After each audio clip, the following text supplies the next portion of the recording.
नमस्कार। दोपहर 2 बजे की 5 बड़ी खबर देख रहे हैं आप। आपके साथ मैं हूं प्रशंसा और इस बुलेटिन में आपको बताएंगे कौन सी है वो 5 बड़ी खबरें जिनके बारे में हम चर्चा करेंगे। सबसे पहली बड़ी खबर है दिल्ली से जुड़ी हुई, जहां वायु प्रदूषण को लेकर सुप्रीम कोर्ट ने केंद्र सरकार से जवाब तलब किया है। दरअसल आपको बता दें, लगातार प्रदूषण बढ़ रहा है, उसके बाद जो हालात बने हुए हैं उसको लेकर सुप्रीम कोर्ट में सुनवाई हुई। क्या कुछ कोर्ट ने कहा ये आपको बताएंगे। दूसरी बड़ी खबर मुंबई से जुड़ी हुई है, जहां राहुल गांधी ने मुंबई में प्रेस कॉन्फ्रेंस की। तीसरी बड़ी खबर झारखंड से जुड़ी हुई है, जहां आज शाम दूसरे चरण का प्रचार अभियान थम जाएगा, चुनावी शोरगुल थम जाएगा। नेताओं ने चुनाव प्रचार किया और अब बारी है आखिरी फेज की वोटिंग की, यानी कि दूसरे चरण की वोटिंग की। चौथी बड़ी खबर उत्तर प्रदेश से जुड़ी हुई है, जहां यूपी उपचुनाव में सपा अध्यक्ष अकेले पड़ गए हैं।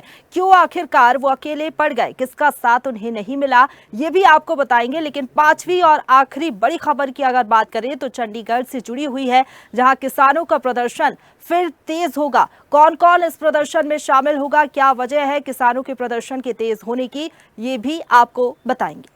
और चलिए अब आपको बताते हैं पहली बड़ी खबर और बात करेंगे देश की राजधानी दिल्ली की, जहां दिल्ली में वायु प्रदूषण को लेकर सुप्रीम कोर्ट ने केंद्र सरकार से जवाब तलब किया है। जस्टिस ने दरअसल कोर्ट में सुनवाई हुई तो जस्टिस अभय एस ओक और जस्टिस ऑक्सटीन जॉर्ज मसी की बेंच ने केंद्र सरकार से पूछा कि जब एयर क्वालिटी इंडेक्स 300 से 400 के बीच पहुंचा तो स्टेज 3 की पाबंदियां लागू करने में 3 दिन की देरी आखिरकार क्यों हुई।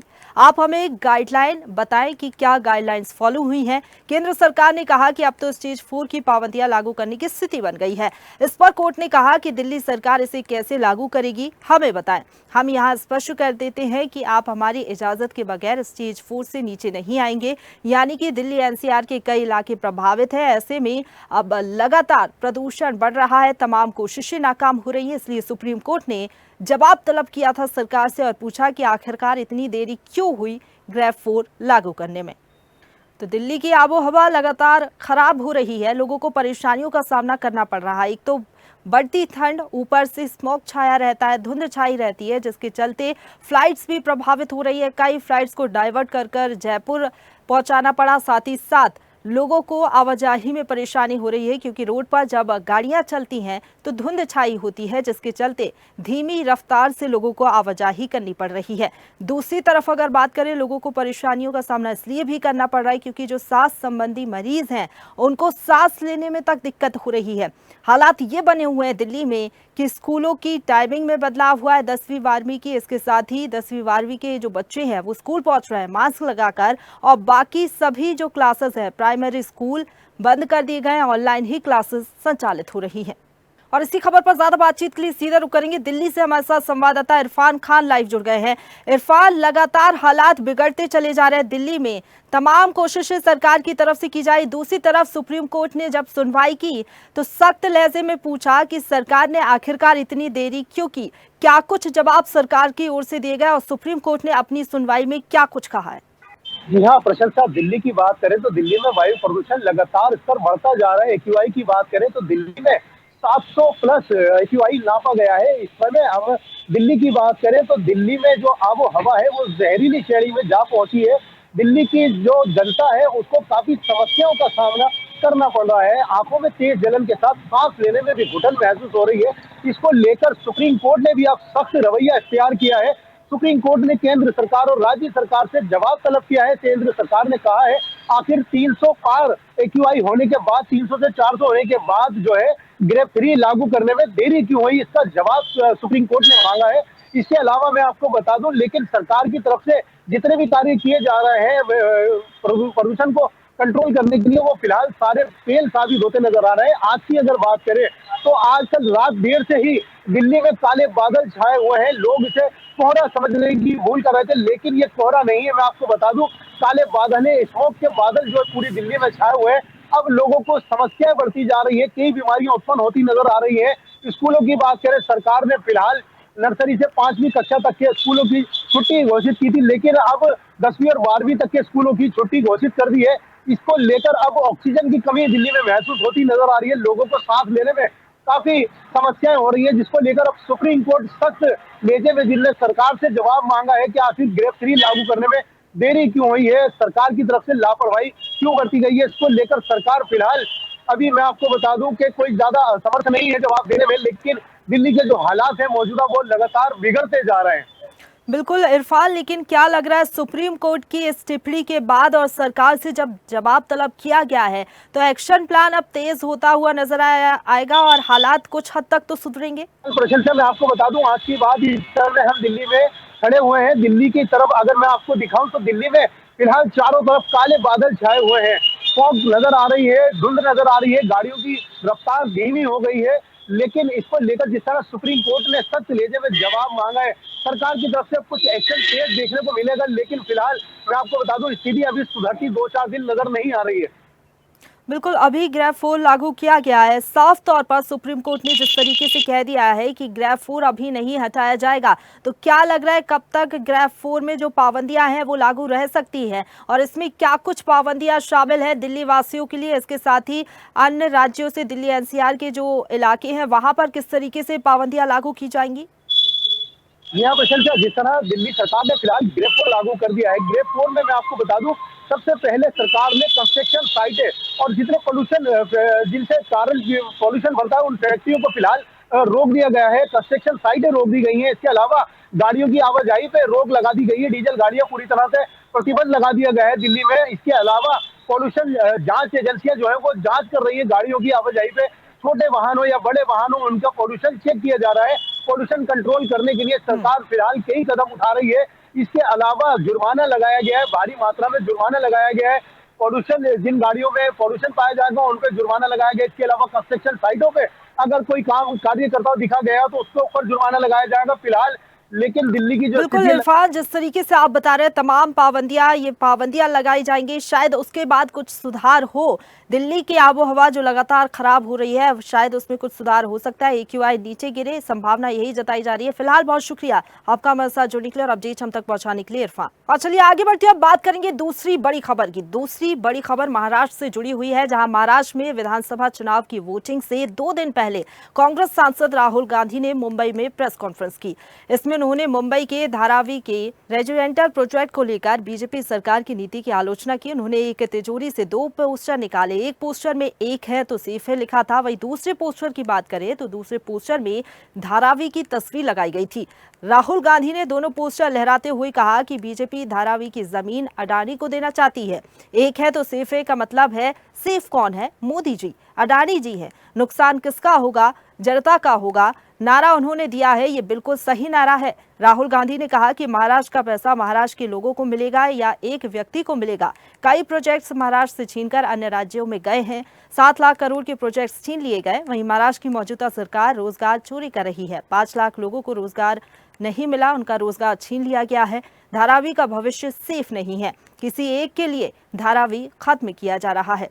और इसी खबर पर ज्यादा बातचीत के लिए सीधा रुक करेंगे, मुंबई से ब्यूरो चीफ संदीप हमारे साथ जुड़ गए हैं। संदीप, राहुल गांधी ने प्रेस कॉन्फ्रेंस की और मोदी सरकार को जमकर घेरा, अडानी का मुद्दा एक बार फिर से उठाया है। क्या लग रहा है चुनावों पर कितना असर होगा इस मुद्दे का?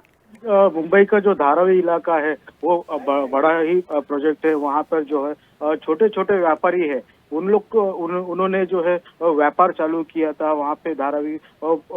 ये जो झोपड़पट्टी है वो बड़ी संख्या में, इसके लेकर जो है रीडेवलपमेंट का प्लान, मतलब हब टाउन बनाने का प्लान जो है वो बीजेपी सरकार ने किया है। मगर जो प्रोजेक्ट जो है वो अडानी का देने का जो है उस पर जो है राहुल गांधी ने एक घमासान साधा है। और इसके चलते जो है तो दूसरे जो प्रोजेक्ट है, महाराष्ट्र के प्रोजेक्ट के बारे में भी राहुल गांधी ने बात की है। जैसे कि हर एक व्यापार जो है वो गुजरात को चला गया है, यहाँ पे नौकरियां नहीं दी जा सकती है, ऐसा घमासान जो है वो तो राहुल गांधी ने जो है मोदी सरकार पर निशाना साधा है। अब ये देखना ये होगा कि अभी इसका असर जो है वो आने वाले चुनाव में है कितना पड़ेगा। बिल्कुल, और जिस धारावी प्रोजेक्ट का जिक्र उन्होंने किया, क्या लग रहा है? रोजगार की बात उन्होंने कही, रोजगार का जिक्र किया, वो मुद्दा भी उठाया। इसका कितना असर चुनावों पर पड़ेगा? जो बातें उन्होंने प्रेस कॉन्फ्रेंस में कही, आम जनमानस पर क्या इसका असर पड़ेगा और वोटिंग इससे प्रभावित हो सकती है क्या? जी बिल्कुल, जैसे कि महाराष्ट्र के जो व्यवसाय है और जो प्रोजेक्ट है, नए नए प्रोजेक्ट है और यहाँ पे जो है नौकरियों की कमी है, इसके चलते जो है ये असर अगर देखा जाए तो बिल्कुल पड़ सकता है कि अब आने वाले चुनाव में अगर बात की जाए नए नए प्रोजेक्ट की, तो हमेशा कांग्रेस ने जो है वो बीजेपी पर निशाना साधा है कि महाराष्ट्र में जितने भी प्रोजेक्ट है वो बाहर चले जा रहे हैं, और धारावी में जो आम जनता है, गरीब जनता है, वहाँ पे छोटे छोटे व्यवसाय करके जी रही है, उनको उनकी जमीन जो है वो अडानी को दी गई है। ऐसा भी उन्होंने घमासान साधा है और वो पोस्टर भी दिखाए हैं। इसके चलते जो है अभी आने वाले चुनाव में एक अलग ही असर देखने को मिलेगा। जी शुक्रिया आपका हमारे साथ जुड़ने के लिए और अपडेट हम तक पहुंचाने के लिए। और चलिए आगे बढ़ते हैं, अब बात करेंगे तीसरी बड़ी खबर की। तीसरी बड़ी खबर झारखंड से जुड़ी हुई है, जहां आज शाम दूसरे चरण का प्रचार अभियान थम जाएगा। 20 नवंबर को 38 विधानसभा क्षेत्रों के लिए वोटिंग होगी। इनमें से 31 बूथों पर सुबह 7 से शाम 4 बजे तक ही मतदान होगा। अन्य बूथों पर शाम 5 बजे तक वोटिंग होगी। चुनाव आयोग की ओर से कहा गया है कि शाम में साइलेंस पीरियड शुरू होते ही जो लोग चुनाव प्रचार में मतदान क्षेत्र में गए हैं उन्हें वहां से तत्काल निकलने को कहा गया है। 20 नवंबर को मतदान कराने के लिए पोलिंग पार्टियां 19 नवंबर को अपने अपने मतदान केंद्रों पर पहुंचेंगी, लेकिन इससे पहले चुनाव प्रचार हमने देखा तमाम जो नेता हैं वो झारखंड पहुंचे चुनाव प्रचार करने के लिए। बीजेपी की तरफ से तमाम बड़े नेता पहुंचे, इसके साथ ही तमाम जो वरिष्ठ नेता थे पार्टी की ओर से उन्होंने जमकर चुनाव प्रचार किया है।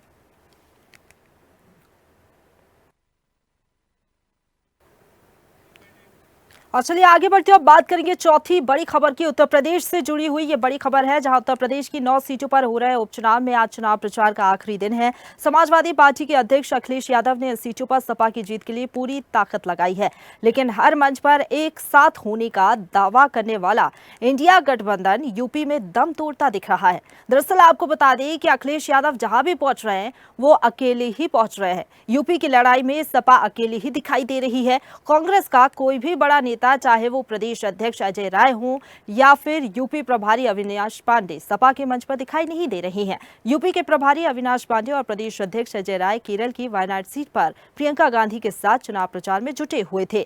वायनाड पर चुनाव खत्म होने के बाद दोनों नेता महाराष्ट्र के चुनावों में एक्टिव दिख रहे हैं, लेकिन उत्तर प्रदेश की बात करें तो 9 सीटों को लेकर उनकी दिलचस्पी नहीं दिखाई दे रही। सपा के मंच से कांग्रेस के नेता गायब दिख रहे हैं। आम आदमी पार्टी भी यूपी के चुनाव प्रचार से दूरी बनाए हुए है। और इसी खबर पर ज्यादा बातचीत के लिए सीधे रुक करेंगे संवाददाता चंदन वर्मा लखनऊ से हमारे साथ लाइव जुड़ गए हैं। चंदन, दावे किए जा रहे थे कि इंडिया गठबंधन मिलकर चुनाव लड़ेगी, बीजेपी को हरा देगी, लेकिन मंच पर आखिरकार कांग्रेस के नेता दूरी क्यों बना रहे हैं? क्या कारण इसका पीछे नजर आ रहा है?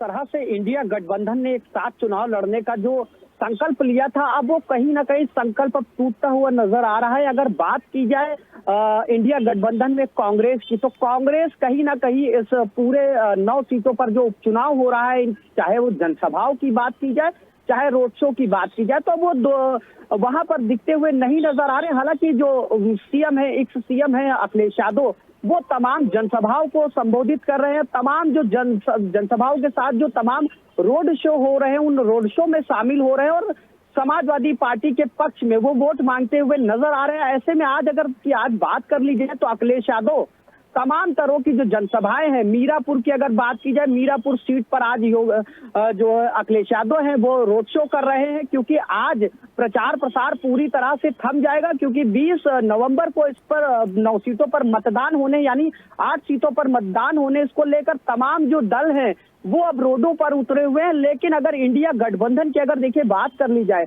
तो वो चाहे प्रदेश अध्यक्ष हो अजय राय और चाहे जो प्रभारी है, यूपी प्रभारी है अवनीश पांडे, वो दोनों की अगर बात कर ली जाए तो किसी भी ना ही वो रैली में दिखाई दिए, ना ही वो किसी रोड शो में दिखाई दिए। वो चाहे राहुल गांधी की भी बात निकलकर सामने आ रही थी कि राहुल गांधी इंडिया गठबंधन में शामिल है, अखिलेश यादव के साथ तमाम मंचों पर देखने को मिलेंगे। वो चाहे प्रियंका गांधी हो, चाहे राहुल गांधी, चाहे अजय राय और वहीं अवनीश पांडे की बात कर ली जाए। लेकिन अब ऐसा कोई दिखाई नहीं दे रहा है कि अब अखिलेश यादव हालांकि अकेले ही दमखम के साथ लगे हुए हैं, लगातार समाजवादी पार्टी के पक्ष में वोट की अपील कर रहे हैं, तमाम जनता से मिल रहे हैं, क्योंकि अखिलेश यादव का साफ तौर पर जो तरह से दौरे देखने को मिल रहे हैं, एक तरफ योगी आदित्यनाथ, वहीं दूसरी तरफ अखिलेश यादव, तो अब ये साफ हो चुका है कि कहीं ना कहीं इंडिया गठबंधन जो है वो 9 सीटों सब अब दूरी होती हुई दिखाई दे रही है जी।